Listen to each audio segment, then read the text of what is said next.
Welcome to Tuesdays with Andrea. It's the inspiration station for everyday people guiding humanity forward.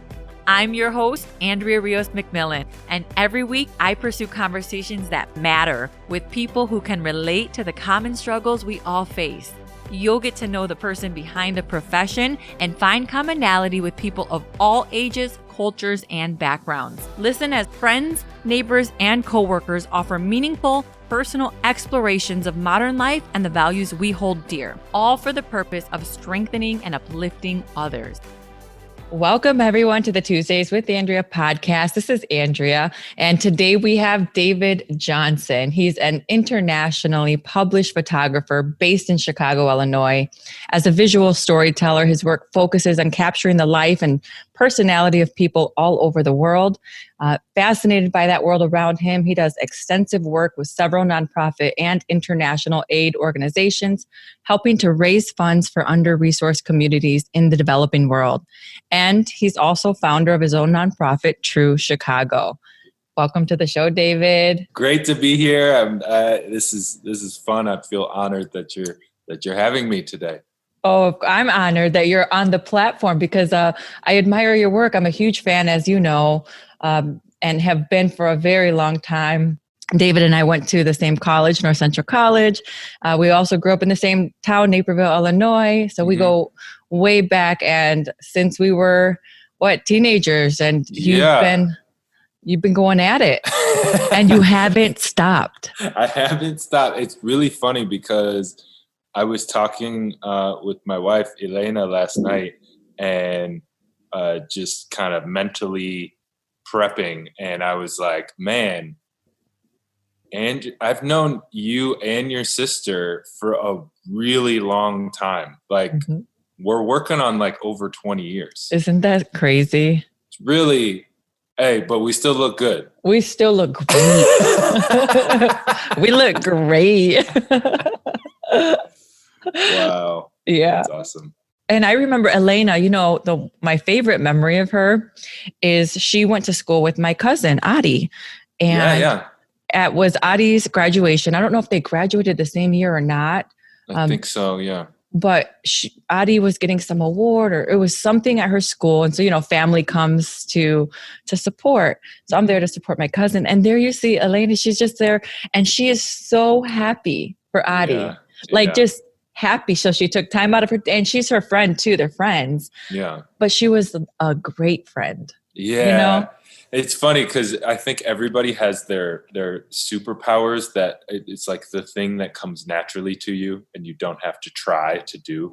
And for her, for my wife, it's definitely being a good friend and being excited for other people. I know for me, half the time I'm like, I'm excited for me, but she truly gets excited for other people. So yeah, that's great. So what have you guys been up to? How have you guys been reacting to COVID-19 and the quarantine and everyone kind of locked in? Honestly, it's been one of those times where we've learned a lot about ourselves. That is for sure. I think going into this, nobody expected anything. We were traveling like literally the week before quarantine started. And I look back at that trip in March now and I'm like, oh my goodness, we had no idea that was basically the world would change forever. Yeah. And so it's funny because there's certain ways where we were very prepared for a moment like this to just, we needed to catch up and spend time as a family. I needed to have a moment of stillness to work on my work and to, put systems in place and structure things. And this has forced me to do that. But at the same time, I've definitely seen all the areas that we were not prepared. I know, this time has made us way more disciplined financially. It's made us way more disciplined about, our eating habits and things like that. That doesn't mean that I haven't spent time eating ice cream at least 2 or 3 times a week. So, Oh, how? So you actually had better eating habits than being home? Yeah, I would say now we do. At first we didn't because it was like every other night going into the war zone that is Jewel grocery store, walking by that ice cream aisle and be like, I deserve this. You know, I'm a survivor of a freaking pandemic.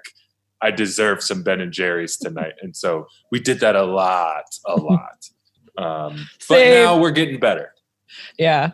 And what about how it's affected the way that you work and the way that you're able to connect and outreach people? Yeah, no, that's an interesting thing, because I would say the way that I work, it's definitely, you know, I'm a photographer and you have to be out in the world.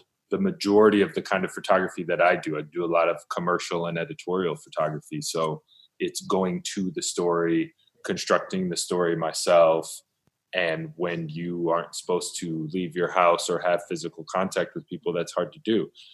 Now, I would say we've adjusted and we've figured out how to have smaller crews and have PPE and make sure that we have, you know, the right protocols in place. But, you know, I think initially it was definitely a shell-shocked moment.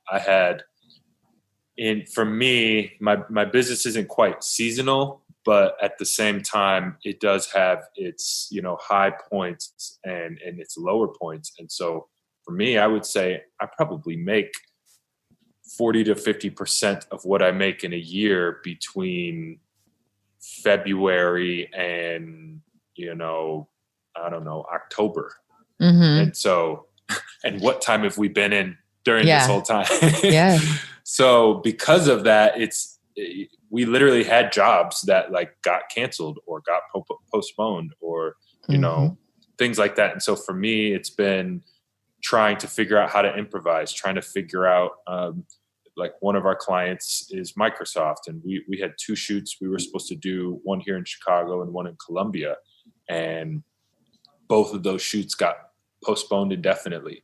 But what we realized is the client still needed content. And so what we did was we worked with the client there and came up with a team of photographers that could basically source from stock websites and their own libraries and all that kind of stuff to still deliver the kind of imagery so it's those little kinds of pivots and solves that we've had to come up with to still make sure that what we're doing is fulfilling whatever clients' needs we have.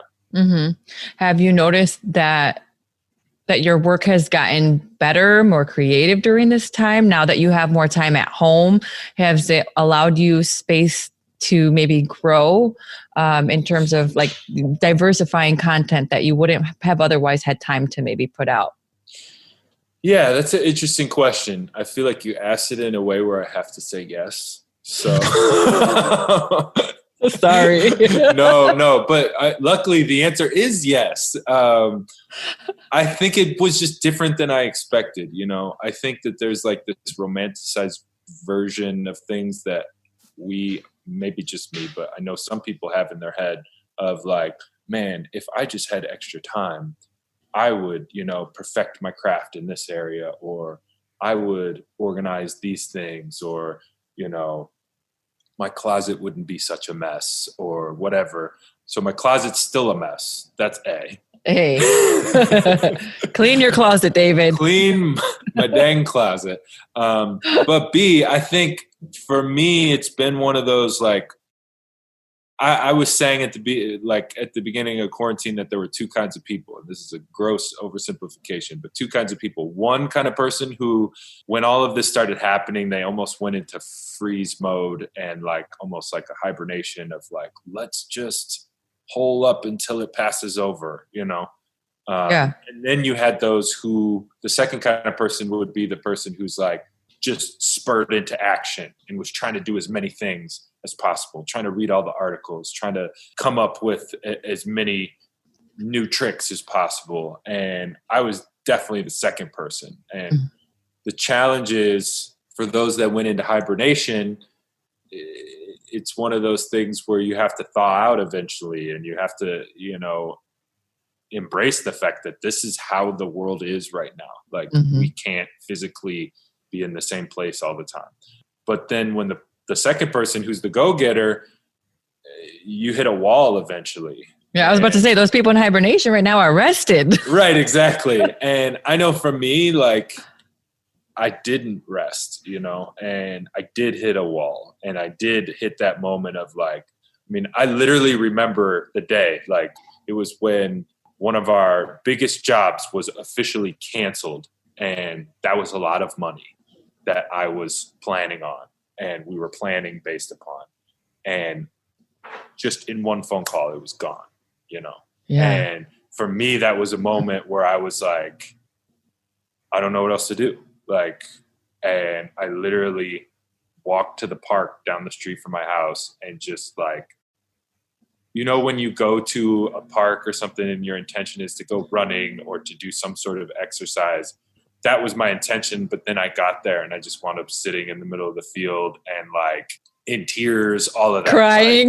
Like, yeah. Just because I was like, my kids depend on me.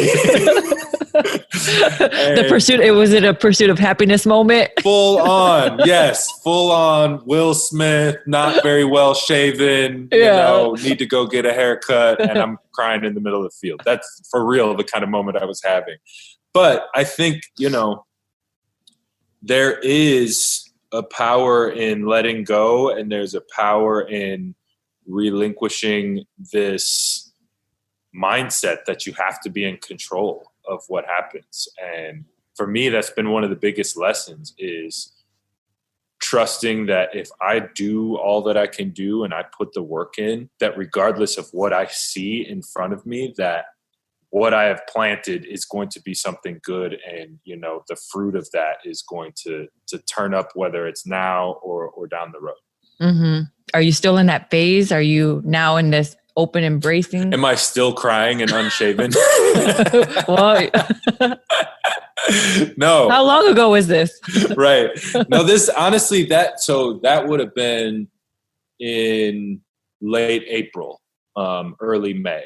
March, for the rest of March, it was like trying to figure out how I could hold on to the old normal, Yeah. And then April was feeling it slip through my fingers, like literal jobs and, normal pieces of life and all of that. And even certain friendships and relationships seemed like they're not able to withstand this moment. I don't know if you've experienced that. Me and my sister, we have never fought in our adult lives.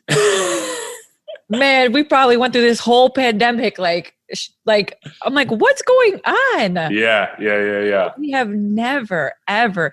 And, it was one of those things where you're like, wow, what is going on? Yeah. No, I think that, we're good now. We are great. Okay. Good to hear. Because I was going to say, we're still friends. You have a long-standing relationship. Right. No.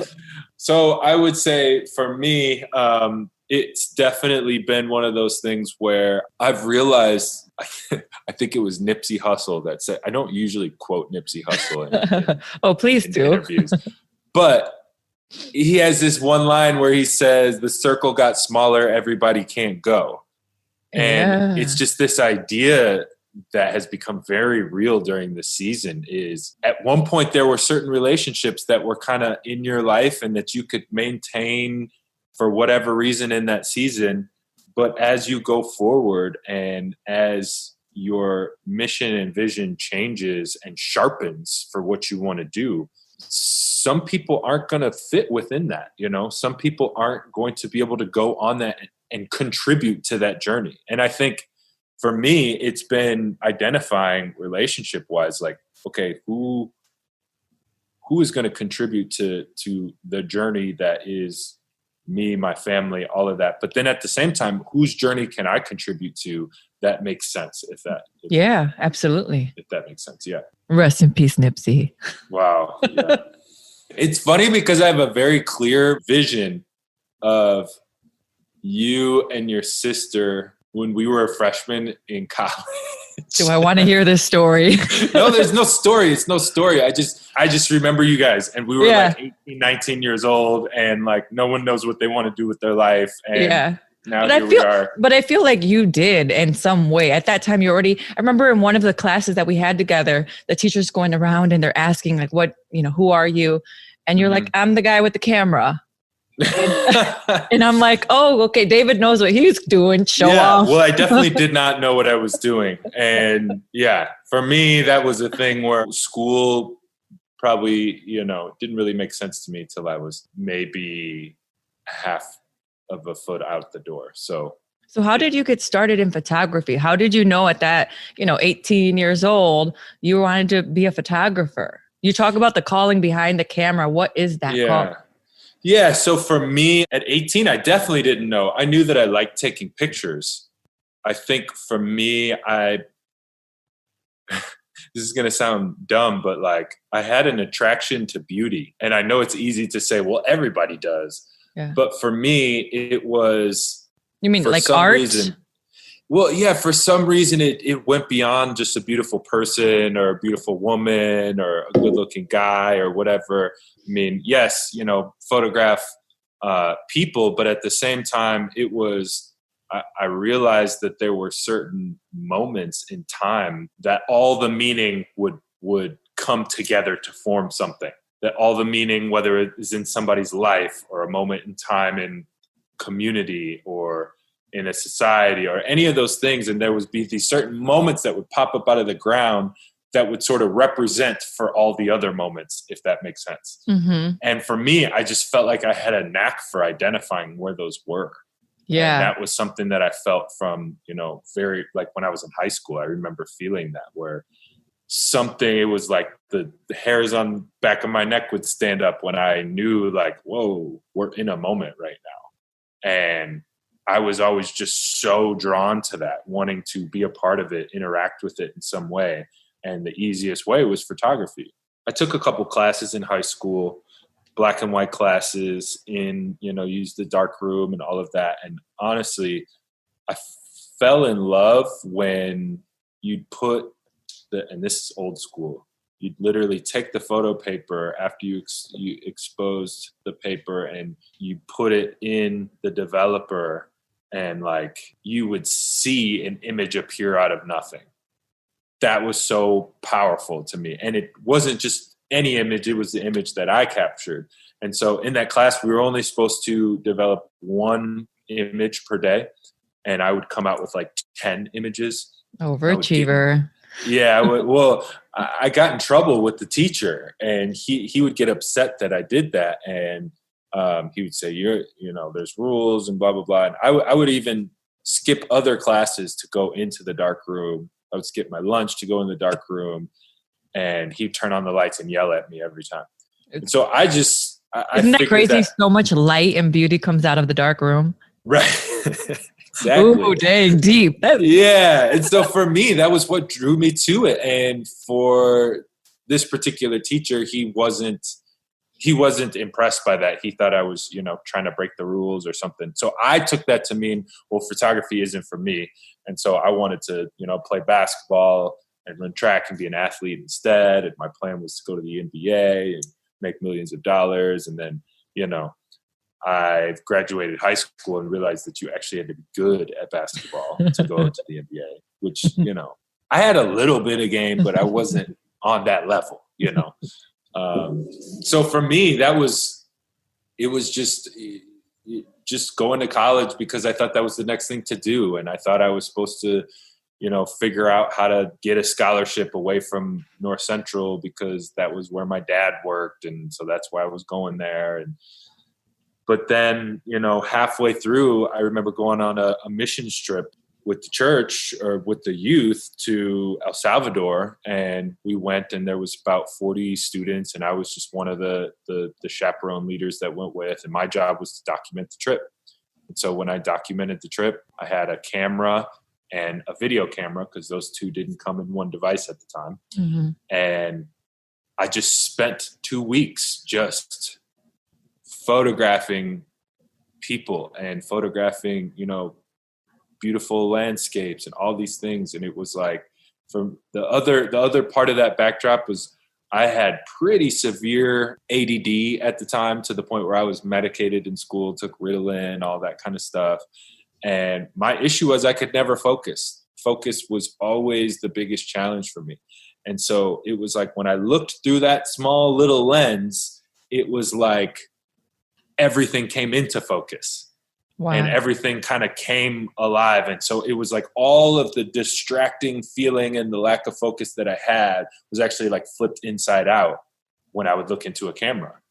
And so, yeah, that happened. And as soon as I got back, I made business cards on clip art on yeah.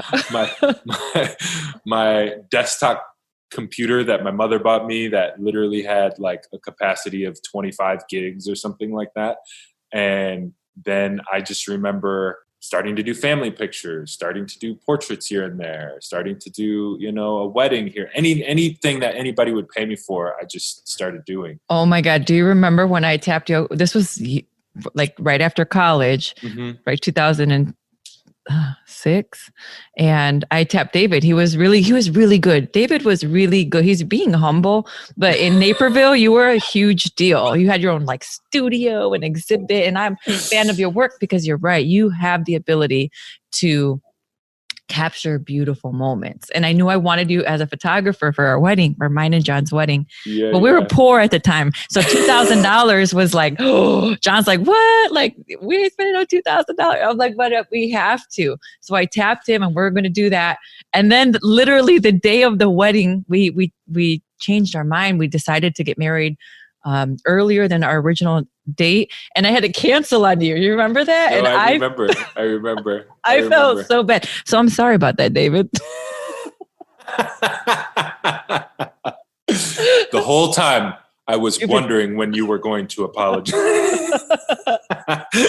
No, it's funny because there are so many random things that start out. Honestly, at the time, I was so new to being a photographer in general. I didn't even really know what the rules were of what somebody should or shouldn't do. So there's all kinds of folks that I, had planned to work with or didn't, or, wound up calling me last second and we did work together, whatever. I don't know. That was like all a part of the process. And I think I learned how to be not just a photographer, but I think for me, I learned how to be a business owner, Yeah. Figured out how to, negotiate, how to make a deal, how to have a team. Yeah, have a team, run a team, and make them feel like they're proud of being a part of something. And a big lesson that I needed to learn, especially because a lot of the folks that I was friends with didn't have $2,000 to do anything with. And to be honest, a lot of the work that I put together, and I remember the first time I put together like a quote sheet or an estimate or like a pricing guide or any of those things. I mean, between you and me, the numbers that I probably gave you, I made up. Just because someone else was like, oh, well, that's what they're charging, so that's what I'm going to charge. Looks good. Right, exactly. I just remember learning the art of setting a high price and living up to it. Mm-hmm. And really just making that my way, like I'm going to set a price that kind of almost feels uncomfortable, but then I'm going to live up to it, and then I'm going to do it again and then keep building from that, if that makes sense. Mm-hmm. So who are the most high profile or favorite people that you've worked with so far? What are those accomplishments that you look back and you're like, man, I did it. I'm here. Mama, yeah. I made it. There is no here. That's you hear people say it all the time that the journey is the destination, but it really is. There's several times that I thought I made it, and the moments where I thought I made it were actually the obstacle to where I really needed to go. That's my encouragement to anyone who really is looking to quote unquote make it. Like, if you feel that you get to a point that you made it, chances are it is just a step to where you really need to be going. So, for example, I remember when I would have met, it would have been like around 2007, I think, or it was 2006, 2007 in there, where I was shooting anything and everything I could shoot, literally family pictures, senior pictures, weddings, people's dogs, who knows what I was out here shooting. And there was a guy from my church. He was a drummer in the youth group and kind of a mentor figure to me at the time. And he asked if he could see some of my photos. And so I showed him, And he said, well, I'd love to have you do a shoot sometime. And so what I didn't know is he was actually the global creative director for Motorola Solutions at the time. And so he asked me about doing a small shoot. And the shoot was going down to Champaign-Urbana, Central Illinois. They have a fire training setup there where they send firemen to learn how to go into burning buildings and all of that. So Motorola was also sending some of their engineers to learn how the fire radios that they were designing needed to work in like a burning building sort of a setting. Mm-hmm. And so literally I put on a whole fireman suit, everything, the helmet, all of that. And I documented this exercise. Like I went into burning buildings that were like controlled burning buildings and like was taking pictures. I was terrified the whole time, but got it done. And afterwards I gave him the photos and he looked at them, said that he liked them. And he said, hey, I would love to take these to my CMO in New York and see just what he thinks. Because I think there's a direction we might want to take with this. So he paid me like $800 and I was like, I was about to tell my mom she didn't have to work no more. I was like, that was my first, we made it. Mom, I got you. Right. I got you. We are going to Red Lobster tonight. Extra cheesy bread. Let's go.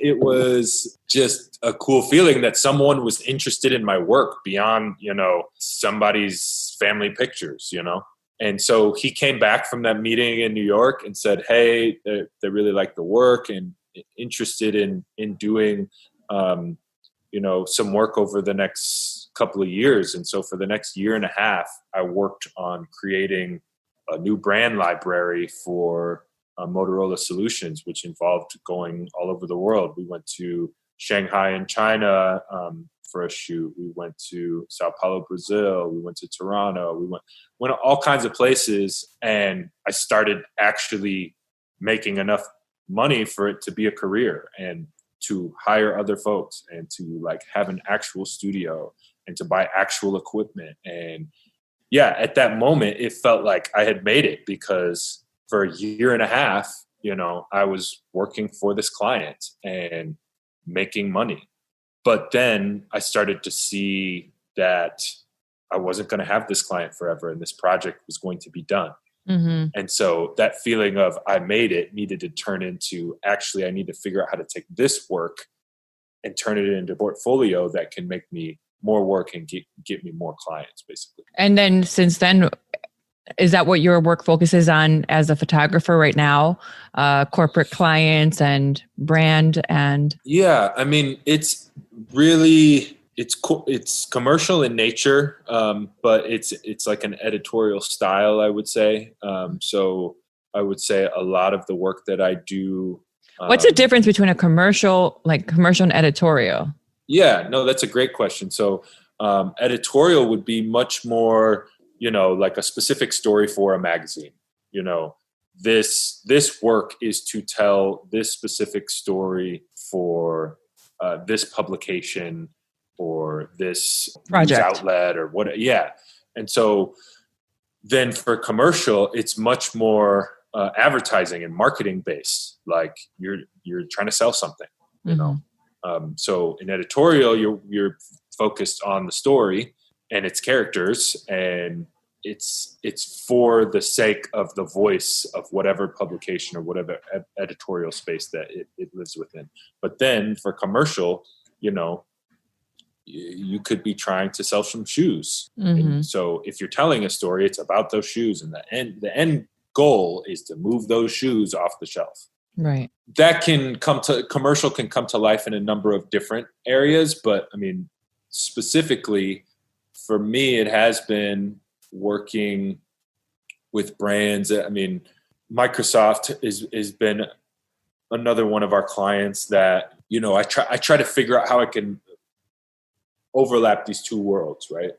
Where I am still telling stories through the images and visually, but at the same time trying to figure out, can it fit inside of a commercial world? Mm. Typically in a commercial, photography is going to pay more than editorial photography, but sometimes editorial photography can be super interesting. Mm-hmm. So I try to overlap the two. Yeah. And so when you look at your work and your art now, and you're telling these stories, you're giving voice to these objects or people. People is primarily what you capture. Yeah. How do you capture the essence of a person? Like, how do you capture the personality of people? What do you look for that process? It's all very personal. I think that is what has created a career for me, is the fact that it is usually pretty personal for me, especially when I'm dealing with people, that I am looking at how I can connect in a way that bypasses a lot of the awkwardness of, I'm sticking a big camera in front of your face. Yeah. I feel like this has been something that I've had to work on over the years, but sometimes it involves me like putting down the camera altogether. And usually, like, you asked me if I've gotten better during the season or honed my craft. What's helped me hone my craft is to put down the camera and see what's worth photographing about a space, about a person, about a story, like to be able to absorb that just as me first. And then, take that understanding and take that familiarity and then capture it, if that makes sense. Yeah. Let's switch really quick and talk about what we've been going through with George Floyd and Breonna Taylor and social justice and Black Lives Matter. Yeah. And leading through that crisis as well. And yourself being a Black creator during this time. Mm-hmm. The series that you're a part of right now is really about how do we help a hurting nation heal? And I think art and creativity is a big part of that. It's a huge part. And to your point, it's being able to focus in on those things that actually like really matter to you. But I'm interested to hear what your thoughts, what your perspective is on that question and what your experience has been during this time. I would say the initial reaction to the moment was just, again, you remember I said before, I'm the spur into action person. Mm-hmm. I'm not very good at processing off that. I'm more trying to figure out what can we do. I was making a joke to one of my friends when this stuff first happened is, the most valuable person in America is a nice Black person when all this stuff first happened, because everybody wanted to hear what a nice person had to say. It's true. Okay. Somebody who is more like Martin than Malcolm, Right. I'm not, if somebody's militant and way too outspoken, I'm not going to ask them. So for me, there was a lot of talking and a lot of, helping people process. I probably fielded calls from at least, not an exaggeration, 30 or 40 people, Black, white, brown, everything, of people that were trying to process the moment and figure out, what this meant for them. So it was a lot of like giving people permission, especially young Black folks, like saying, yeah, it's okay to feel the way that you feel. It's okay to feel, angry, mad, sad, depressed. How did you feel about it personally? Because I saw I saw you're into action and you're trying to educate, advance, but how did you feel? I think the feeling was grief. And when I say grief, what I mean is like grief is like the level of sadness and emotion that you can't really put words to all the time. And it just kind of is welling up within you. Mm-hmm. So I felt that, but then I also just really felt this sense of like it was a moment, and it still is a moment. And the moment is just a realization that there is it's like our country's original sin, it's mm-hmm. like our first sin that has never been addressed, that has never been atoned for. It's never been, healed. Right. So for me, it was that realization and realizing where I fit inside that spectrum, which is, it's the realization that I have felt that same sense of fear and that same sense of sadness that my father and his father before. And some of that was communicated and talked to me about. And then a lot of it wasn't. A lot of it just was inside of me and activated in moments like this. And it's interesting because I would say, you know, we grew up privileged in a sense, right? Like sheltered in Naperville and in this bubble, and we have resources and access and maybe not discriminated in the same ways. Do you feel that this maybe opened up, like what you just said, it opened up a different level of sight for you? It changed the lens. It changed the lens of my experience and my past. While I think in one breath, absolutely, if I were to compare my Black experience to a larger Black experience, things have not been as difficult for me as they have been for a lot of folks that look like me. However, I will say, I think I realized the lens changed when I look at my past, where I realized, whoa, there have been a lot of moments actually where, you know, a way I was spoken to, a way I was treated, a way I was interacted with was not right. And it was crazy because so many of those moments, it was almost like I had a secret compartment inside of me that had subconsciously cataloged these moments.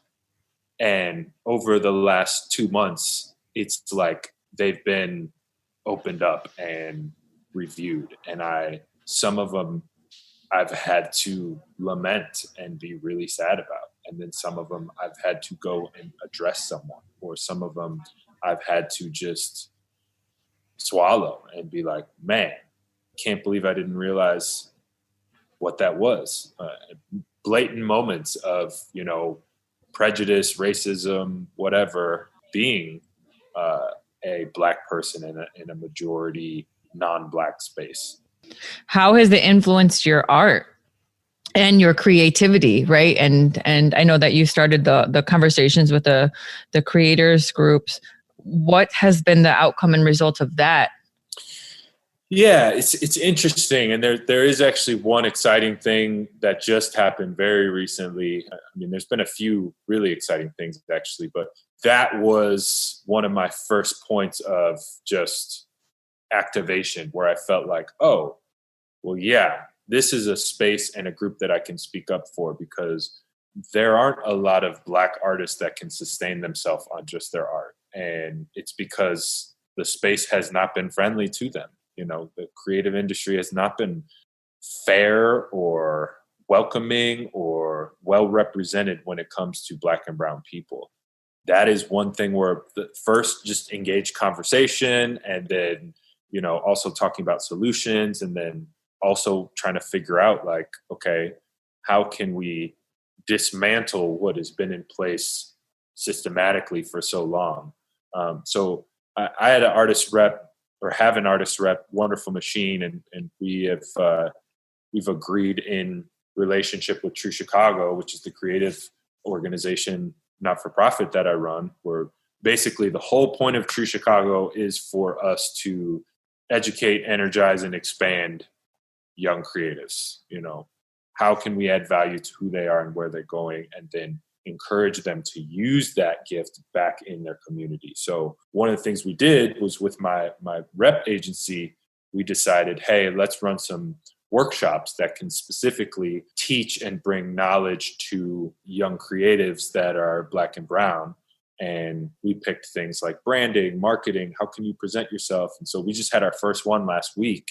There were 3 of the folks that they decided to just review their site and critique with the whole group and all of that. And one of them, there was a girl named Akilah Townsend, who you should check out. After the workshop, the CEO of the rep agency emailed me and said that, hey, we've decided to sign Akilah Townsend and bring her on and represent her. That's awesome.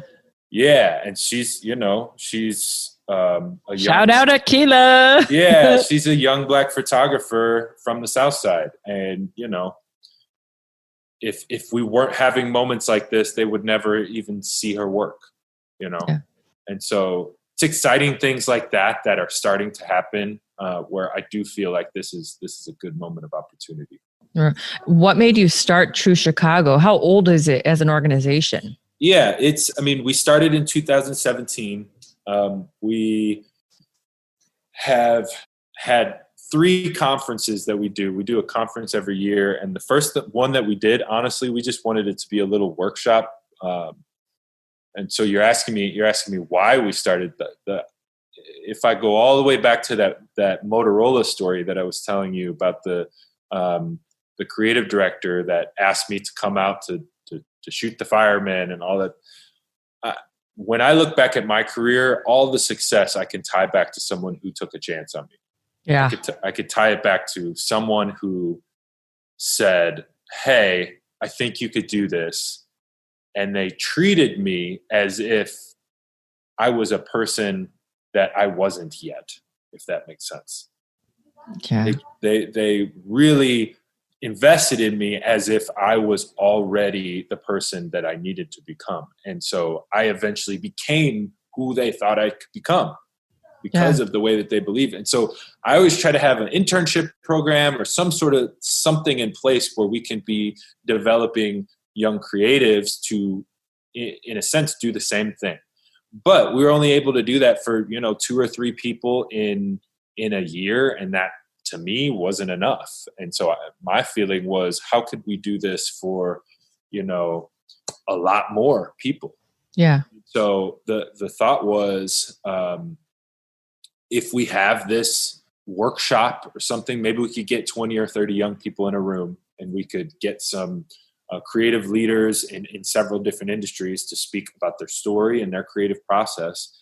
And that's what we did. And instead of 20 or 30 people showing up, there was about 75 people that showed up. And the next year it grew after that. And that's hard to get 75 people to show up in person. It is. And so this past year, 2019, out of the 4 events that we did workshops and we had our conference as well. Out of 4 events, over 1,000 people came. Wow. To all the events. And so it's become one of those things where we realize there's an actual need. There's an actual need because if you want to be a dentist, if you want to be an accountant, there is a step-by-step process for how to get there. But if you want to be a creative and have that as an artist be what you do as your life's work, there isn't a set path. And so you need wisdom, you need guidance, you need leadership. And so True Chicago is about providing that guidance and leadership. So for the creative, so what kind of art are you supporting? Is it photography? What kind of art is there that people can be in? Yeah, it's all honestly, it's all kinds of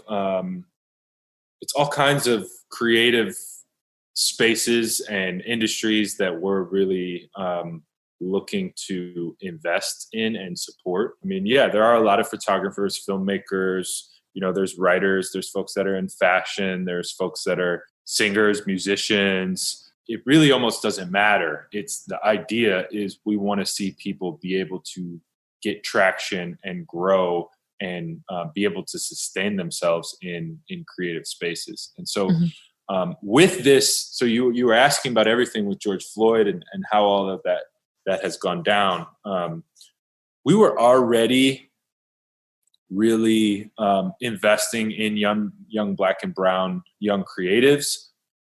However, a lot of what we did was not in spaces that was always very accessible to folks that were coming from either the South or West Sides or predominantly Black and brown neighborhoods. And so we made 2 sharpenings in our vision after the last month and a half. And the first thing is we decided that we were going to specifically focus on 15 to 25-year-old young people. So that doesn't exclude folks younger or older, but we wanted to focus on that age range. And so the same thing, we wanted to make sure all of our programming was beneficial and accessible to Black and Brown communities. And what do they need to do to be a part of it? Do they need to have produced and created work, or could they just be interested? Yeah. So literally there are no prerequisites other than the fact that this is, you are deciding that you want to be a creative. Our website is truechicago.co, and then our Instagram is @truechicago.co. And so, I mean, there's all kinds of information about upcoming programs and our yearly conference we're going to be having in a virtual space. And we're going to be doing that the first 2 weekends of October. And what about people who are above that age threshold? Is there a way for them to still be involved or participate? 100%. They can jump in, and really we are looking for folks that can even help in a mentorship capacity and even can contribute to younger artists that are just getting started. Mm-hmm. Awesome. And that's all on your website. Yes. And then on top of all of this, you have a church that you've helped. What did you help start it? Are you a leader in the church? How did this come about? Yeah. So we did help to start the church, but it's been crazy because church doesn't look like how it used to look, No. It is a whole... And people need church right now or something else, right? Yeah, it is not about a physical space. It's not about the number of people that you can get. It's about constantly putting out content and making it meaningful and making it relational, and really helping to encourage people wherever they are. So our mission is love God and serve the city. And so that is one of the things that we are working on. Even this Saturday, we're doing a grocery drop in Garfield Park. And so it's really been figuring out what can we do with what we have to serve the city of Chicago. So I know that a lot has changed in the last, 3-6 months with church and how it's being consumed and how people were engaging. Yeah. But I also think that there's a lot of things that have not changed and will never change, right? Like basic human needs of wanting to be loved, wanting to be heard, wanting to feel connected. What are some of those common struggles or pain points that you see that have been common themes throughout your years of experience in working with people? Do any stick out or no? Because that's what I'm interested in, right? Like you get this awesome opportunity to fellowship and consult and really connect with people in a deep way on a consistent basis. Yeah. What do you take from that? At the end of the day, whether it's through photography, through church, through investing in creatives in Chicago, it's about impacting people. At the end of the day, it's about being life-giving to them. All of those things at the end of the day have to be life-giving them and leading them closer to the purpose for why they were made in the first place. And so all of the things that I'm doing, I am looking to point in that direction.